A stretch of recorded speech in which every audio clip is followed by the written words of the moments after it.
இறைவனுக்கு அப்படி கிடையாது. அவருக்கு எல்லா ஜீவராசியுமே ஒன்றுதான். எல்லாருடைய துன்பத்தையுமே அவர் ஒரே மாதிரியாக பார்த்துதான் அருள் செஞ்சிருக்காரு. ரமண பகவான் கூட லக்ஷ்மி அப்படின்னு சொல்லி ஒரு பசு சுவாமியோடைய அத்தனை அன்பா இருந்தாங்க.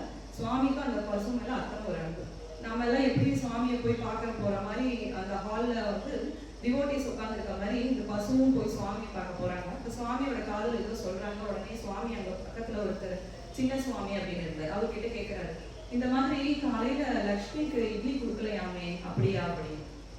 அதுக்கு உடனே அங்க இருந்தவர் சொல்றாரு, ஆமா சுவாமி, இந்த மாதிரி இட்லி இல்ல, உப்புமா தான் இருந்தது, கொடுக்கும், லக்ஷ்மி சாப்பிடல அப்படின்னு சொல்றாரு.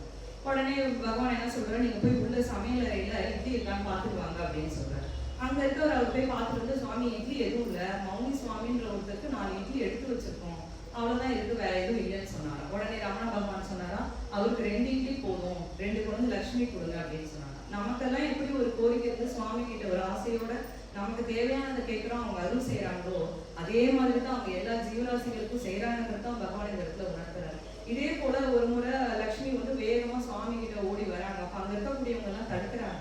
ஏன் தடுக்கிறீங்க அப்படின்னு ரமண பகவான் கேட்கும்போது, இல்ல சுவாமி, மேலெல்லாம் அத்தனை அழுக்கா இருக்கு பசு மேல, அதுவும் இல்லாம மூக்குல இருந்து ரத்தமா ஊத்துது, அதனாலதான் தடுத்தோம் அப்படின்னு. உடனே பகவான் கேட்கிறாரு, ஏன் என்னாச்சு, ஏன் மூக்குல இருந்து ரத்தமா ஊத்துது அப்படின்னு. இல்ல சுவாமி, லட்சுமிக்கு இந்த மாதிரி மூக்கெல்லாம் கையில் போட்டோம், அதனால அப்படி ஓடி வரா அப்படின்னு சொல்லி. அப்ப வந்து பகவான் சொன்னாரா, அப்ப அந்த வலி தாங்க முடியாம தான் என்கிட்ட ஆறுதலுக்காக ஓடி வந்திருக்கா, அவளை ஏன் தடுக்கிறீங்க அப்படின்னு சொல்லிட்டு சுவாமி மறுபடியும் போய் அவங்களுக்கு வந்து சமையல் அறையில வந்து இட்லி இருக்கான்னு பாருங்க, பழங்கள் இருக்கா கொண்டு வந்து கொடுங்க, சுவாமி கொடுத்து ஆறுதல் படுத்தி அனுப்பிட்டாரா.